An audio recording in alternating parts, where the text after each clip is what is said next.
Hello everyone, welcome back to my YouTube channel Newton.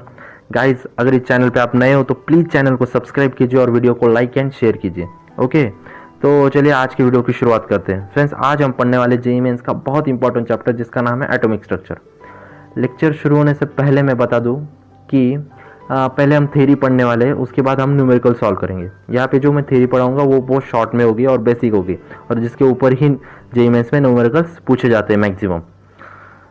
उसके बाद मैं फार्मूलाज रिवाइज कराऊंगा थ्योरी में, और उसके बाद हम पढ़ेंगे न्यूमेरिकल्स जो कि प्रीवियस ईयर में पूछे गए। ओके, तो चलिए स्टार्ट करते हैं। Important formulas and topics. पहला है रिप्रेजेंटेशन। कोई भी एलिमेंट को हम रिप्रेजेंट कैसे करते हैं? पहले तो उस एलिमेंट का सिंबल लिखते हैं, उसके ऊपर जो लिखा होता है वो होता है उसका एटॉमिक मास नंबर, मतलब number of protons plus neutrons. नीचे जो लिखा होता है वो होता है उसका एटॉमिक नंबर, मतलब number of electrons in an atom. तो इस तरीके से हम कोई भी एलिमेंट को रिप्रेजेंट करते हैं। ओके, फिर दूसरा इंपॉर्टेंट टॉपिक है बोहर्स मॉडल। ये टॉपिक पढ़ने से पहले हमेशा एक बात दिमाग में बिठा लेने की, ठीक है, कि it is valid only for single electron system. ठीक है, यहाँ पे बहुत सारे बच्चे गलती कर जाते। ओके, बोहर्स ने इक्वेशन दी कि mvr is equal to NH/2π। Here n is the shell number, m is the mass of electron, v is the velocity of electrons and r is the radius from nucleus. Okay, इस equation को Bohr's ने Bohr's quantization equation भी कहते हैं। Okay, इस equation को हमने ए नाम दे दिया है। उसके बाद हम देखते हैं according to Newton's second law, जितना फोर्स अंदर की तरफ लगता है उतना ही बाहर की तरफ लगता है। तो अगर एक इलेक्ट्रॉन है उसको अंदर की तरफ फोर्स लगे KQ1 Q2/r²। ठीक है, ये तो पता है। अंदर की तरफ न्यूक्लियस फोर्स लगाता है KQ1 Q2/r², और बाहर की तरफ सेंट्रीफ्यूगल फोर्स लगेगा, और सेंट्रीफ्यूगल फोर्स क्या होता है mv²/r। ठीक है, और यह दोनों फोर्स इक्वल होंगे क्योंकि जितना फोर्स अंदर लगेगा उतना ही बाहर लगेगा। अगर हम इक्वेशन ए और बी को सॉल्व करें, दोनों को वैल्यूज पुट करके सॉल्व करें, तो हम इससे बहुत सारे फॉर्मूलाज डिराइव कर सकते हैं। जैसे कि एनर्जी होती है -13.6 Z²/n² इलेक्ट्रॉन वोल्ट। दूसरा फॉर्मूला है रेडियस होती है 0.529 n²/z एंगस्ट्रॉम। तीसरा होता है वेलोसिटी होता है 2.18 × 10⁶ Z/n मीटर पर सेकेंड। इस तरीके से हम 4-5 फॉर्मूले और भी डिराइव कर सकते हैं। ठीक है, ये कैसा है, ये फॉर्मूले कैसे है, अगर हमको डेरिवेशन में नहीं जाना अभी सिर्फ हमें फॉर्मूलाज रिवाइज करने और न्यूमेरिकल सॉल्व करने। ओके, नेक्स्ट चीज है डेल्टा ई, मतलब एनर्जी डिफरेंस। सो E2 - E1 क्या होगा? एनर्जी डिफरेंस मतलब क्या? सेकेंड जो फाइनल एनर्जी होती है माइनस इनिशियल एनर्जी। ठीक है, तो एनर्जी डिफरेंस क्या होता है? -13.6 Z² in bracket 1/n² minus 1/n1²। अगर माइनस साइन हमने नहीं लगाया तो फॉर्मूला क्या बनेगा? 13.6 Z² in bracket 1/n1² minus 1/n2²। Okay, तो यहाँ पे मैंने वही फॉर्मूला लिखा है, माइनस साइन हटा के लिखा है। तो यह कैसे है? देखो यार, हमने एनर्जी का इक्वेशन पढ़ा था 13.6 Z²/n² इलेक्ट्रॉन वोल्ट। इस फॉर्मूले में 13.6 कांस्टेंट है और Z² भी कांस्टेंट है क्योंकि एक ही एलिमेंट के लिए होगा, एक ही एलिमेंट में ट्रांजिशन होगा n1 n2 का। ठीक है, तो सिर्फ हमने n1 n2 की वैल्यू पुट की और दोनों को माइनस किया। ओके, नेक्स्ट चीज है photon. So what is photon? Photon is a bundle of energy. Okay, इसका फॉर्मूला होता है यार hc/λ। इसकी एनर्जी का फॉर्मूला होता है। ठीक है, इसकी एनर्जी का फॉर्मूला होता है hc/λ। अगर हमें इलेक्ट्रॉन वोल्ट नैनोमीटर में लिखना हो तो यह आएगा 1240 electron volt nanometre upon lambda in nanometre. Okay, again इसके डेरिवेशन में हमें नहीं जाना, हमें सिर्फ अभी फॉर्मूला रिवाइज करने और उसके ऊपर के न्यूमेरिकल सॉल्व करने। ओके फ्रेंड्स, अभी तक हमने वीडियो, अगर अभी तक जितना भी पढ़ा वो देख के अगर आपको वीडियो अच्छा लगा हो तो प्लीज़ वीडियो को लाइक कीजिए और चैनल को सब्सक्राइब कीजिए, क्योंकि ऐसे ही मैं हर चैप्टर पे बनाने वाला हूँ। अभी जेईई मेंस के जितने भी चैप्टर्स है हर चैप्टर में मैं बनाने वाला हूँ। ओके, तो चैनल को प्लीज़ सब्सक्राइब कर लीजिए। नेक्स्ट चीज़ है यार एक्सेलरेटिंग पोटेंशियल। मीन्स यार it is also one kind of potential energy, जिसको हम लिखते हैं charge into voltage. Okay, it is also equal to kinetic energy ½ mv²। Okay, तो आगे हमेशा एक चीज़ याद रखने की, half M V square is equal to Q V होता है। क्यू मतलब चार्ज, वी इंटू वी मतलब वोल्टेज। ओके, नेक्स्ट चीज़ है टोटल एनर्जी। जैसा कि आपको पता होगा कि total energy equal to kinetic energy plus potential energy. But यहाँ पे एक इंपॉर्टेंट चीज़ है, काइनेटिक जो हमारी काइनेटिक एनर्जी होती है वो होती है माइनस पोटेंशियल एनर्जी बाय 2। ठीक है, तो ये चीज़ याद रखो, इसमें यही इंपॉर्टेंट बताना था कि मेरे को कि काइनेटिक एनर्जी इक्वल टू होती है minus potential energy by 2। Again इसके डेरिवेशन में हमें नहीं जाना है यार, सिर्फ याद रख लो अभी फार्मूला और उसके बेसिस पे न्यूमेरिकल सॉल्व करो। ओके, नेक्स्ट यार रेडबर्ग्स इक्वेशन। रेडबर्ग्स ने एक इक्वेशन दी जिसके हेल्प से हम आसानी से अपना वेवलेंथ जो लैम्डा है वो निकाल सकते हैं। और जो हमारा 1/λ होता है उसको हम म्यू बार से डिनोट करते हैं। ये चीज़ याद रख लो, मतलब एग्जाम में पूछ सकते हैं म्यू बार, तो वहाँ पे कंफ्यूज मत होना, उसको 1/λ को ही हम म्यू बार से सिंबलाइज करते हैं। और रेडबर्ग्स जो इक्वेशन होती है वो होती है mu bar equal to 1/λ equal to RH मतलब Rydberg's constant, RH in bracket 1/n1 square minus 1/n2 square bracket complete into z square मतलब एटॉमिक नंबर का स्क्वायर। ओके, और जो रेडबर्ग्स कांस्टेंट की वैल्यू होती है वो होती है 109700 पर सेंटीमीटर। ओके, क्योंकि 1/λ है, लैम्डा मतलब सेंटीमीटर में होता है इसीलिए पर सेंटीमीटर। इस फॉर्मूला के हेल्प से हम आसानी से वेवलेंथ कैलकुलेट कर सकते हैं। सिर्फ हमें एलिमेंट का एटॉमिक नंबर पता होना चाहिए, ठीक है, और ट्रांजिशन पता होना चाहिए कि कौन से शेल में से कहाँ जा रहा है, तो हम तुरंत एनर्जी निकाल सकते हैं। ठीक है, उसके बाद आता है हमारा यार de Broglie equation. De Broglie hypothesis में हमें सिर्फ यह चीज़ पता होना चाहिए कि हम लैम्डा कैसे निकालते, वेवलेंथ कैसे निकालते। तो उसके लिए उसने फॉर्मूला दिया है कि लैम्डा इक्वल टू h/mv। आपको सिर्फ इतना पता होना चाहिए डी ब्रॉगली में। ओके, या और कहाँ पे यूज़ करना है ये स्ट्राइक होना चाहिए। इसमें आपको इतना ही याद रखना है यार।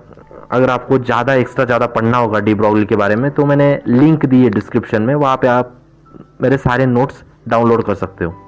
ओके, उसके बाद आता है यार Heisenberg principle. Heisenberg principle state that del X into del P is always greater than equal to h/4π। यहाँ पे डेल पी होता है एरर इन मोमेंटम और डेल एक्स होता है एरर इन पोजिशन। वो वहाँ पे डेल पी को del M into del V भी लिख सकते हैं। ओके, तो कंफ्यूज नहीं होने का, क्योंकि मोमेंटम होता है एम इंटू वी, तो एम बाहर आ जाएगा और होगा M into del V. Okay, तो कंफ्यूज नहीं होने का। इसमें भी हमें सिर्फ इतना ही याद रखना है यार, बाकी आपको पढ़ना हो तो वो भी लिंक में मिल जाएगा आपको, लेकिन इंपॉर्टेंट तो इतना ही है। ओके, नेक्स्ट है इलेक्ट्रॉनिक कॉन्फ़िगरेशन। इसमें आपको बता दूं कि हमारे चार सबशेल होते हैं। SPDF आपको पता ही होगा। S की मैक्सिमम कैपेसिटी होती है 2 इलेक्ट्रॉन्स, P की होती है 6 इलेक्ट्रॉन्स और D की होती है 10 इलेक्ट्रॉन्स। और आइए हम इसका देखते हैं कि इलेक्ट्रॉन डिस्ट्रीब्यूशन कैसे होता है। ठीक है, तो आपको अच्छी तरीके से पता होगा। तो देखो यार, इस तरह से हमारा इलेक्ट्रॉन डिस्ट्रीब्यूशन होता है, इलेक्ट्रॉन्स फील करते हैं इस प्रकार। पहले हम S में 2 इलेक्ट्रॉन्स फील करेंगे, फिर हम S में फिर से 2 इलेक्ट्रॉन फील करेंगे, फिर हम P में 6 इलेक्ट्रॉन फील करेंगे। इस प्रकार हमारा इलेक्ट्रॉन फील होते हैं। ओके, अगर इस सीरीज का आपको याद रखना है तो मैंने एक शॉर्टकट बनाया है, मतलब हर कोई बना लेता है वैसा, लेकिन मेरा जो शॉर्टकट था वो मैंने यहाँ पे एक्सप्लेन किया है। देखो, S को हम बोल सकते हैं संदीप, फिर SP को बोलते हैं संदीप पवन, फिर संदीप पवन, फिर संदीप डोले पवन, फिर संदीप डोले पवन, फिर संदीप फास्ट डोले पवन। ओके, ऐसा आप याद रख सकते हो। अगर आपकी अनदर कुछ ट्रिक होगी वो भी ठीक है। ठीक है, उसके बाद आता है, यहाँ पे आपको एक चीज़ बता दो यार कि जो हमारा 4th शेल होता है वहाँ पे D में पहले इलेक्ट्रॉन फील होता है, उसके बाद 5th शेल में भी सेम, पहले D में फील होगा, उसके बाद 6th शेल में होगा, पहले F में फील होगा, उसके बाद हमारा D में फील होगा। ओके, तो यही चीज़ यहाँ पे याद रखनी है। ओके, तो इलेक्ट्रॉन कॉन्फ़िगरेशन में भी यार सिर्फ आपको इतनी चीज़ें याद रखनी है। और थोड़ा अगर आपके पास टाइम बचा तो आप डिस्क्रिप्शन में जो लिंक दी है वहाँ पे नोट्स है मेरे, वहाँ से आप पढ़ सकते हो, एक्स्ट्रा कुछ पढ़ना हो तो। लेकिन न्यूमेरिकल सॉल्व करने के लिए तो इतना ही काफ़ी है यार। उसके बाद नेक्स्ट चीज़ है यार स्पेक्ट्रल लाइंस। यहाँ पे बहुत सारे बच्चे गलती कर जाते हैं, बहुत सारे। कौन सा फार्मूला लगाना है ये कंफ्यूज हो जाते हैं, क्योंकि यहाँ पे 2 सिमिलर स्टेटमेंट आते हैं और कंफ्यूज हो जाते हैं बच्चे कि कौन सा फार्मूला लगाते हैं। तो देखते हैं यार, पहला है when electron de excite from higher energy level N2 to lower energy level N1 in an atomic sample. क्या है? Atomic sample. Then the number of spectral lines observed in a spectrum is equal to N2 minus N1 in bracket complete bracket second bracket open N2 minus N1 plus 1 divided by 2। ये कहाँ होता है? Atomic sample में। Okay और दूसरी चीज़ है when an electron de-excite from higher energy level N2 to lower energy level N1 in an isolated atom। यहाँ पे देखो isolated atom बोला है। then the number of spectral lines observed in spectrum is equal to N2 minus N1। Okay तो ये चीज याद रखो यार। तो क्वेश्चन में आपको यही चीज से कंफ्यूज हो जाते बच्चे, बहुत सारे बच्चे इसी चीज से फॉर्मूला उल्टा लगा देते तो नंबर कट जाते हैं। ठीक है, क्योंकि डिफरेंस सिर्फ एक ही वर्ड का है यार, तो ये चीज ध्यान रखो आप।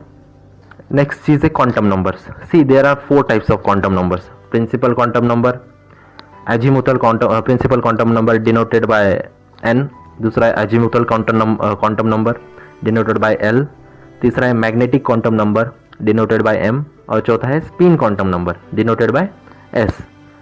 ओके, प्रिंसिपल क्वांटम नंबर में यानी शेल नंबर जिसकी वैल्यू n तक वेरी कर सकती है। ठीक है, उसके बाद एजीमुथल क्वांटम नंबर की वैल्यू वेरी करती है n-1 तक। ठीक है, मैग्नेटिक क्वांटम नंबर की वैल्यू वेरी करती है -L2 प्लस L तक, और जो अपना स्पिन क्वांटम नंबर होता है उसकी वैल्यू वेरी करती है +½ टू -½ मतलब एक तो +½ होगी, एक तो -½ स्पिन होगा, क्योंकि इलेक्ट्रॉन का स्पिन एक तो पॉजिटिव होगा, एक तो निगेटिव होगा। ओके, फिर देखते हैं यार वैल्यूज ऑफ L की वैल्यूज कैसे वेरी करती है शेल के, सबशेल के अनुसार। सबशेल S के लिए वैल्यू होती है 0, P के लिए होती है 1, D के लिए होती है 2 और F के लिए होती है 3। ओके, यह चीज़ याद रखना यार, L की वैल्यू याद रखनी पड़ती है। देखो यार यहाँ पे क्वेश्चंस किस तरह आता है कि determine the order of energy, तो इसका एक सिंपल सॉल्यूशन होता है यार, हमें n प्लस L की वैल्यू कैलकुलेट करनी होती है। अगर वो भी सेम आ जाए तो हमें n की वैल्यू देखनी पड़ती है, मतलब जिसकी n प्लस L की वैल्यू ज़्यादा, higher is the value of n plus L, higher is the energy. Okay, higher is the value of n, higher is the energy. Okay, अगर आपको इसके बारे में ज़्यादा पढ़ना हो तो आप डिस्क्रिप्शन में लिंक दिए, वहाँ से आप पढ़ सकते हो। ठीक है, मैंने देखो यार इस तरीके से नोट्स आपको डिस्क्रिप्शन में मिल जाएंगे, तो प्लीज़ वहाँ से डाउनलोड कर लीजिए। ओके, उसके बाद आता है यार कुछ प्रिंसिपल्स। ये प्रिंसिपल आपको सिर्फ मतलब एक बार पढ़ लेने हैं। ठीक है, मैक्सिमम ज़्यादा क्वेश्चन तो एज अ थ्योरी क्वेश्चन तो नहीं आते, सिर्फ वो n प्लस L वाला वैसा आ सकता है। प्रिंसिपल पे तो थ्योरी क्वेश्चन नहीं आते ज़्यादातर, जेईई मेंस में तो नहीं आते। उसमें पहला प्रिंसिपल है यार अबाउस प्रिंसिपल। इसमें क्या होता है यार, electrons are filled with the increasing order of their energies. Okay, इतना शॉर्टली इतना याद रखो, बाकी कुछ मतलब ज़्यादा चीज़ पढ़ने की जरूरत नहीं। दूसरा है पाउलीज एक्सक्लूजन प्रिंसिपल। इसमें क्या होता है यार कि no 2 electrons in an atom can have the same set of all the 4 quantum numbers। Okay, और लास्ट है हून्स रूल। इसमें क्या होता है कि no electron pairing takes place. ठीक है, कब? No electron pairing takes place until an orbit filled with an electron of same spin. ठीक है, मतलब जब तक सेम स्पिन के नहीं आते तब तक इलेक्ट्रॉन पेयरिंग नहीं होती। ओके, आपको इतना ही याद रखना है यार, मतलब इसमें तो इतना ही याद रखना है। तो बेसिक सी मतलब चैप्टर की थ्योरी इतनी ही थी, मैंने सिर्फ शॉर्टली रिवाइज करा ये, और आपका अगर आपके पास टाइम नहीं होगा तो इतनी थ्योरी की तो भी आप कुछ ना कुछ न्यूमेरिकल्स तो कर ही आओगे। ठीक है, मतलब बहुत सारे मैक्सिमम मतलब 70-80% 90% न्यूमेरिकल्स आपके इस पे हो जाएंगे। तो यही थी एटॉमिक स्ट्रक्चर की थ्योरी, और आपको इतनी चीज़ें तो मतलब परफेक्टली याद होनी चाहिए। अब बढ़ते हैं न्यूमेरिकल्स की तरफ। देखो यार जेईई मेंस में प्योरली फार्मूला बेस्ड न्यूमेरिकल पूछे जाते हैं, केमिस्ट्री में तो प्योरली फार्मूला बेस्ड ही पूछे जाते हैं। तो मैंने यहाँ पे कुछ प्रीवियस ईयर्स के क्वेश्चन करके दिखाए हैं, मतलब जिससे आपको लग जाएगा कि हमें सिर्फ फार्मूला बेस पे ही मतलब ज़्यादा ध्यान देना है। ठीक है, तो आइए देखते हैं जेईई मेंस 2015 का सवाल। क्वेश्चन है यार, which of the following energies of possible excited state of hydrogen. Okay, and here are the options. तो देखते हैं यार इसका सॉल्यूशन। देखो यार यहाँ पे क्वेश्चन में एनर्जी बोला है, ठीक है। तो पहले एनर्जी का फॉर्मूला देख लेते हैं। एनर्जी का फॉर्मूला हमने क्या पढ़ा है, -13.6 Z² इलेक्ट्रॉन वोल्ट। तो उसके बाद देखते हैं कि Z की वैल्यू क्या रहेगी, अगर एटॉमिक नंबर क्या रहेगा हाइड्रोजन का 1, ठीक है। तो हमें इस फॉर्मूले में Z की वैल्यू भी मिल गई। एंड एक्साइटेड स्टेट बोला है। एक्साइटेड स्टेट मतलब फर्स्ट नहीं बोला, सेकेंड नहीं बोला, मतलब फर्स्ट स्टेट, मतलब n की वैल्यू क्या होगी 1, ओके। सिर्फ हमें Z और n की वैल्यू की जरूरत थी, वो हमें मिल गई, और हम सिर्फ फॉर्मूला में पुट करनी है। आप फॉर्मूला में पुट करनी है और कैलकुलेशन करना है। तो उसका आंसर आता है -3.4 इलेक्ट्रॉन वोल्ट, जो कि ऑप्शन से मैच होता है, ठीक है। नेक्स्ट क्वेश्चन है यार, नेक्स्ट न्यूमेरिकल है, जेईई मेंस 2014 का क्वेश्चन लिया है मैंने। The correct set of quantum numbers for the valence shell of rubidium atom is, okay, and here are the options. तो आइए इसका सॉल्यूशन देखते हैं। हमें यह चीज तो पता है कि रुबिडियम का इलेक्ट्रॉनिक कॉन्फ़िगरेशन होता है 5s1, जो आखिरी का शेल होता है उसमें एक इलेक्ट्रॉन होते हैं, ओके। हमें इलेक्ट्रॉन फिल करना आता है, जैसे मैंने बताया वो sp संदीप पवन, संदीप डोले पवन, उससे हम इलेक्ट्रॉन फिल करके हम आखिरी का इलेक्ट्रॉन कैलकुलेट कर सकते हैं, ओके। तो 5s1 आता है। 5s1 में 5 मतलब वैल्यू ऑफ n, ओके। लेकिन यहाँ तो हर ऑप्शन में 5 है, तो हम अगली वैल्यू की तरफ बढ़ेंगे, l की वैल्यू की तरफ, उससे हम डिटरमाइन करेंगे। दूसरी चीज है l for s orbital. s के लिए मैंने बताया था l की वैल्यू कितनी होगी 0, ये मैंने पहले ही बताया, ठीक है। तो 0 वैल्यू b और c ऑप्शन में, ठीक है। अगर l की वैल्यू हमारी 0 है तो ऑफकोर्स यार m की भी वैल्यू 0 ही होगी, क्योंकि मैंने जैसा पहले बताया था, ठीक है। तो ये सिर्फ हमारे ऑप्शन c में दिख रहा है कि ये n की वैल्यू 5, l की वैल्यू 0 और m की वैल्यू 0, okay. Therefore option c is correct, okay. Next question है जेईई मेंस 2013 का। क्वेश्चन है कि energy of electron is given by E equal to -2.178 into 10 की power -18 joule into Z² by n²। The wavelength of light required to excite an electron in a hydrogen atom from level n equal to 1 to n equal to 2 will be, okay। ये था question. आप question फिर से एक बार पढ़ लो। And here are the options. तो आइए देखते हैं इसका सॉल्यूशन कैसे होगा। यहाँ पे एनर्जी दी है यार हमारे हिसाब, लेकिन उन्होंने वो एनर्जी दी है कि -2178 समथिंग, लेकिन हमारे हिसाब से एनर्जी क्या होती है, हमें तो एक ही चीज पता है, energy is equal to hc by lambda, बराबर। और उनके हिसाब से एनर्जी दी है 2.78 इंटू 10 की पावर -18 इंटू Z² 1/1² -1/2²। ये हमने वैल्यू पुट कर दी उसमें। तो उनकी जो एनर्जी है और हमारी जो एनर्जी है, हमें जो पता है वो एनर्जी, दोनों को इक्वलाइज कर देते हैं। और इक्वलाइज करते हैं तो हमें एक ही अननोन मिलता है लैम्डा, क्योंकि Z की वैल्यू तो हमें पता है। एक ही निकालना पड़ा, एक ही चीज हमें निकालनी पड़ती है, वो है लैम्डा, ठीक है। तो सारी चीजें हमें पता है, सिर्फ कैलकुलेशन करना है और उससे हमारी लैम्डा की वैल्यू आएगी 1.214 इंटू 10 की power -7 m, okay. So option D is correct. उसके बाद जेईई मेंस 2012 का क्वेश्चन लेते हैं हम। Question is the electrons are identified by quantum number n and l। First n equal to 4 and l equal to 1, second n equal to 4 and l equal to 0, third n equal to 3 and l equal to 2, fourth n equal to 3 and l equal to 1, can be placed in an increasing order of energies, okay, and here are the options।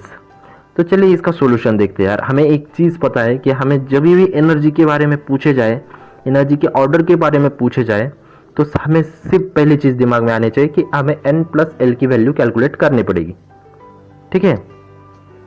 और अगर same आ गई n plus L की value तो हमें n की value पे जाना है। तो यहाँ पे इस जगह हम n प्लस एल की वैल्यू कैलकुलेट अगर की हमने, तो फर्स्ट में और थर्ड में सेम आई 5, ठीक है। फिर हम चेक करेंगे value of n, value of m सबसे ज़्यादा किस में, ऑप्शन फर्स्ट में। तो सबसे ज़्यादा एनर्जी किसकी रहेगी, ऑप्शन सॉरी फर्स्ट वाला जो कॉलम है उसकी एनर्जी सबसे ज़्यादा रहेगी। उसके बाद आता है थर्ड। ठीक है, तो ये तो ये मैच करने वाला ऑप्शन है ऑप्शन बी। ठीक है, इसमें एक ही कॉन्सेप्ट था, higher is the energy, higher the value of N plus L, higher is the energy. पहले हम एन प्लस एल की वैल्यू कैलकुलेट की, वो दोनों में सेम आई, तो इसीलिए हम एन की वैल्यू पे गए। एन की वैल्यू जिसकी ज़्यादा हुई उसकी एनर्जी ज़्यादा। ओके, नेक्स्ट क्वेश्चन है जेईई मेंस 2009 का। क्वेश्चन यह है कि calculate the wavelength in nanometre associated with the proton moving at 1 × 10⁹ metre per second. Okay, and options are this. आइए इसका सॉल्यूशन देखते हैं यार। यहाँ पे हमें वेवलेंथ पूछी, वेवलेंथ मतलब लैम्डा पूछा है हमें। तो यार यहाँ पे चीज़ें उन्होंने क्या क्या दी है, मास दिया है और वेलोसिटी दी है। ठीक है, तो हमें तुरंत स्ट्राइक होना चाहिए ऐसा कौन सा फॉर्मूला है वेवलेंथ का जिसमें सिर्फ मास और वेलोसिटी का यूज होता है। तो वो फॉर्मूला होता है डी ब्रॉगली। ठीक है, डी ब्रॉगली इक्वेशन क्या होता है, lambda equal to H by M V. तो यहाँ पे हमें एम की वैल्यू पता है और वी की भी वैल्यू पता है और एच की भी वैल्यू पता है हमें। एच की तो याद रखनी है हमें, एम की वैल्यू हमें पता है, वी की वैल्यू पता है। सिर्फ हमें वैल्यूज पुट करनी है फॉर्मूला में और कैलकुलेट करना है। आपका जितना कैलकुलेशन फास्ट उतना जल्दी आपका आंसर आएगा। ठीक है, तो इसका आंसर आता है 0.40 नैनोमीटर। ओके, देखो सिर्फ फॉर्मूले में वैल्यूज पुट करने थे यार, तो ऑप्शन बी इज करेक्ट। ठीक है, नेक्स्ट नॉर्मल क्वेश्चन है जो मतलब थोड़ा कंसेप्चुअल था, इसीलिए मैंने ले लिया। आपको शायद कंसेप्ट पता नहीं होगी, उसकी फॉर्मूला पता नहीं होगा, इसीलिए मैंने वो क्वेश्चन लिया, ये क्वेश्चन लिया अभी, जो बहुत सारे प्राइवेट एग्जाम्स में भी पूछा गया है और स्टेट लेवल एग्जाम में भी पूछा जाता है बहुत ज़्यादा। क्वेश्चन ये है कि the ratio of specific charge of proton and alpha particle is, and here the options are this. तो यहाँ पे एक कॉन्सेप्ट है यार कि specific charge. Guys, specific charge means the ratio of charge by mass. ठीक है, चार्ज अपॉन मास होता है, ये चीज़ नोट कर लो। तो यहाँ पे उन्होंने पूछा है specific charge of proton upon specific charge of alpha particles. तो पहले हम एक चीज़ पता कर लेते हैं कि mass of alpha particle is equal to 4 times the mass of proton and the charge of alpha particle is equal to the 2 times the mass charge of protons. तो अगर इसको हम फॉर्मूलेज में पुट करें, पहले क्या करेंगे, स्पेसिफिक चार्ज ऑफ प्रोटॉन निकालेंगे Q/m upon specific charge of alpha particles, वो भी क्या रहेगा Q/m। तो हमें Q और m की दोनों की वैल्यू पता है, चारों की वैल्यू पता है, ऊपर की Q और m की और नीचे की Q और m की भी वैल्यू पता है हमें। तो इस क्वेश्चन में सिर्फ फॉर्मूले में आंसर डालना था, सॉरी फॉर्मूले में वैल्यूज डालनी थी। तो उसका आंसर है यार 2:1। Okay, option C is correct. Okay, तो इस ये क्वेश्चन इसलिए लिया यार क्योंकि बहुत सारे एग्जाम्स में पूछा गया। अगर जेईई मेंस के बाद अगर आप स्टेट लेवल एग्जाम्स दोगे बहुत सारी, या फिर आपकी MHCET हो गई, उसके बाद अपना SRM वगैरह उनकी एग्जाम्स हो गई, तो उनमें पूछा गया है बहुत बार, तो इसीलिए मैंने ले लिया। मतलब रिपीट होता रहता है ये क्वेश्चन। तो यही था यार वीडियो में। अगर आपको ऐसे वीडियो चाहिए, नेक्स्ट कौन सा चैप्टर चाहिए आपको, तो वो मेरे को कमेंट सेक्शन में बताइए, मैं उस पर वीडियो बनाऊँगा। ठीक है, अगर इस चैनल पे आप नए हो फ्रेंड्स तो प्लीज़ चैनल को सब्सक्राइब कर लीजिए और वीडियो को लाइक कर दीजिए प्लीज़। तो इसी के साथ मिलते हैं नेक्स्ट वीडियो में, तब तक के लिए have a good day, thank you please. Hello everyone.